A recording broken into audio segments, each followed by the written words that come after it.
حضرت فضیل بن ایاز بہت بڑے بزرگ گزرے. جوانی کا زمانہ تھا تو ایک خاتون سے آشنائی ہو گئی، محبت کا ربط قائم ہو گیا. تو ظاہرہ جوانی مستانی ہوتی ہے اور جنون کا ایک شعبہ کہا گیا ہے جوانی کو، اور پھر دل میں اس طرح کے رجحان پیدا ہو جائیں تو پھر وہ جنون کئی گنا بڑھ جاتا ہے. تو اس کے ساتھ وقت طے کیا اور اس کے ملنے کے لیے بے تابی کے ساتھ ان گھڑیوں کا، ان لمحوں کا انتظار کرنے لگے. خیر جب وہ وقت آیا تو اس کے گھر کی طرف چلے اور اس کے گھر کی دیوار پھلانگنے لگے تھے کہ ساتھ والے مکان سے کسی قاری قرآن کی تلاوت کی آواز کانوں میں پڑی. اور وہ پڑھ کیا رہا تھا، الم یان للذین آمنوا ان تخشع قلوبهم لذکر اللہ وما نزل من الحق. کیا اہل ایمان پہ وہ وقت نہیں آیا کہ ان کے دل اللہ کے ذکر اور اللہ کی یاد، اس کی محبت میں تڑپ اٹھیں اور وہ خوف خدا میں مبتلا ہو، اور جو نازل ہوا قرآن، اس قرآن کی محبت میں اس کے دل میں خشیت پیدا ہو. بس یہ کانوں میں پڑنے کی دیر تھی کہ دوبارہ گلی میں چھلانگ لگائی اور کہا میرے اوپر وہ وقت آ گیا ہے، اور جنگلوں کو روتے ہوئے نکلے. اور حضرت فضیل بن ایاز پھر ولیوں کے امام قرار پائے. اس آیت نے ان کی زندگی بدل دی. کسی کی 30 سال، کسی کی 40 برس، کسی کی 50 سال، کسی کی 60 سال زندگی یہاں موجود لوگوں میں سے کسی کی اس سے بھی زیادہ اور کسی کی کم.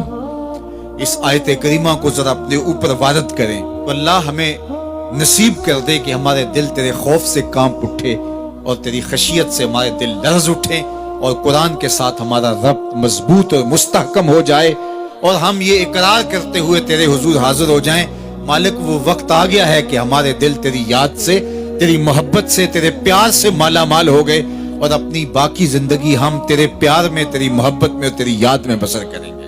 حدیث پاک میں آتا ہے کہ اگر کوئی شخص اللہ کے خوف سے رویا اور اللہ کے خوف سے رونے کی وجہ سے اس کی پلکوں کے بالوں میں سے ایک بال کی جڑ گیلی ہو گئی تو قیامت کے دن وہ بال کھڑا ہو جائے گا، اللہ یا تو مجھے نکال لے یا اسے جنت عطا فرما دے. تو اللہ جل شانہ اس بال کو تو آنکھ سے نہیں نوچے گا، بلکہ اس شخص کو اللہ جنت عطا فرما دے گا. اللہ اکبر. گناہگار کی آنکھ کا پانی اللہ کے غصے کی آگ کو ٹھنڈا کر دیتا ہے. اس لیے ہمیں رونے کا کہا گیا، فَلْيَضْحَكُوا قَلِيلًا وَلْيَبْكُوا كَثِيرًا. اللہ اکبر. ارشاد فرمایا کہ تھوڑا ہنسا کرو، زیادہ رویا کرو. صحابہ کو ہنستے ہوئے دیکھا تو آقا کریم علیہ السلام نے فرمایا کہ تمہارے تک اللہ کی امان نہیں پہنچی اور تم ہنس رہے ہو. عرض کی حضور اس کا کفارہ؟ تو فرمایا اس کا کفارہ یہ ہے کہ جتنا ہنسے ہو اتنا ہی تمہیں رونا پڑے گا. میں اور آپ ذرا اپنی زندگی پر غور و تدبر کریں. ہماری زندگی میں ہنسنا زیادہ ہے یا رونا زیادہ ہے؟ سویر سے لے کر شام تک کہے زیادہ ہیں، ٹھٹھے زیادہ ہیں، مذاق زیادہ ہیں، لطیفے زیادہ ہیں، یا عبرتیں زیادہ ہیں؟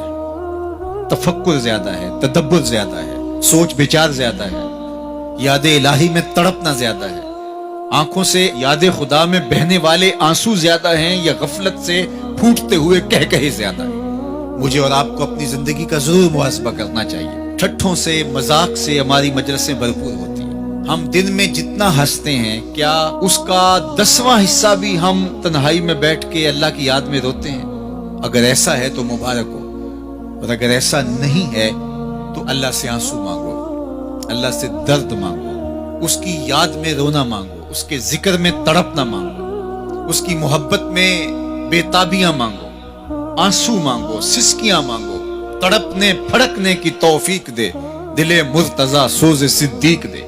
اس کے حضور عرض کرو کہ مالک ہمیں تڑپ دے، ہمیں سوز و گداز دے، ہمیں کیف و سرور کی دنیا نصیب فرما دے، ہماری آنکھوں کو آنسوؤں کا جمال عطا کر دے. اور اگر ہماری آنکھوں میں آنسو نہیں ہیں، ہمارے پاس کہے ہیں، کہتے ہیں جو ہنستا ہوا گناہ کرے گا وہ روتا ہوا جہنم میں جائے گا، اور جس نے یہاں دکھ سہے، تکلیفیں سہی، آلام سہے، اس کے بدلے میں اللہ تعالیٰ اس کو وہاں راحتیں عطا فرمائے گا. فرمایا کہ مومن کے پاؤں میں کانٹا بھی چبھے تو اللہ جل شانہ اس کا صلہ بھی اس کو قیامت کے دن عطا فرمائے گا. تو یہ جو تفکرات ہیں، یہ جو دکھ آتے ہیں، یہ جو تکلیفیں آتی ہیں، مصائب آتے ہیں، مشکلات آتی ہیں، اذیتیں ہمیں پہنچتی ہیں، تو اس پر صبر کرنا چاہیے اور اللہ کا شکر ادا کرنا چاہیے کہ ہم ان مصائب سے گزر رہے ہیں، ان مشکلوں سے گزر رہے ہیں. اور اگر کسی شخص کی زندگی میں دکھ ہے ہی نہیں، سکھ ہی سکھ ہیں، تو پھر وہ سمجھے کہ وہ فتنے میں مبتلا ہے. اس لیے زندگی کے اندر یہ آنے والی تکلیفیں، زندگی میں ملنے والے دکھ، اذیتیں، یہ اللہ تعالیٰ کی طرف سے ہمارے اوپر ایک انعام ہے، اور اللہ تعالیٰ جل شانہ اس کے بدلے میں ہمیں آخرت میں صلہ عطا فرمانے والا ہے. تو فرمایا رجل ذکر اللہ خالیا ففاضت عیناہ، وہ شخص جس نے تنہائی میں بیٹھ کے اللہ کا ذکر کیا، اللہ کو یاد کیا، اور پھر کیا ہوا؟ فرمایا اس کی آنکھوں سے آنسو ٹپکنے لگے. تو میرے اور آپ کے آقا و مولا نے فرمایا قیامت کے دن جب کوئی سایہ نہیں ہوگا، یاد الہی میں رونے والے کو اللہ اپنے عرش کا ٹھنڈا سایہ عطا فرما دے گا. تو یہ رونا بہت بڑی دولت ہے، یہ بہت بڑی سعادت ہے.